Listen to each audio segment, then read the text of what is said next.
বিদ্যুৎ জ্বালানি খাতের জন্য বিশ্ব ব্যাংক ও এশীয় উন্নয়ন ব্যাংকের কাছে $2 বিলিয়ন চেয়েছে সরকার।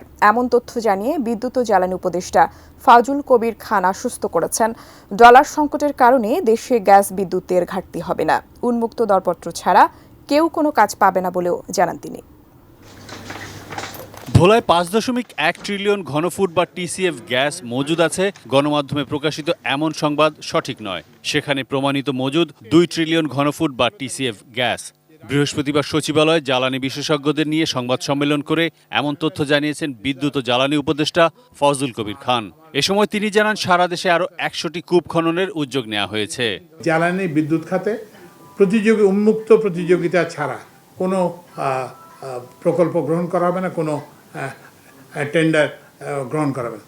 আমরা এই G2G এবং অন্যান্য যেটা ওই যে কী বলে যে নেগোসিয়েশনের মাধ্যমে, আপনারা তো জানেন 2010 সালের আইনকে তো আমরা ব্যবহার করতেছি না। তো সুতরাং আমরা সামনে আশা করি যে এই ধরনের অনিয়ম আর হবে না। উপদেষ্টা জানান, বিদ্যুৎ ও জ্বালানি খাতের বাজেট সহায়তা হিসেবে বিশ্ব ব্যাংকের কাছে $1 বিলিয়ন ও এডিবির কাছে $1 বিলিয়ন চাওয়া হয়েছে। এই অর্থ দিয়ে বিদ্যুৎ ও গ্যাসের পাওনা পরিশোধ সহ সামনের সংকট কাটিয়ে ওঠার চেষ্টা করা হবে। এলো ভিশন মুশকিল আসান অফার। যে কোনো ব্র্যান্ডের পুরনো ফ্রিজ নিয়ে চলে আসুন ভিশন শোরুমে আর নিয়ে যান নতুন ভিশন ফ্রিজ 20% পর্যন্ত ছাড়। বিশ্ব ব্যাংক এবং বিভিন্ন জায়গা থেকে দ্রুত ডিসবার্সমেন্ট হবে, এরকম অর্থ ছাড় হবে, এরকম একটা প্রতিশ্রুতি আমরা পেয়েছি।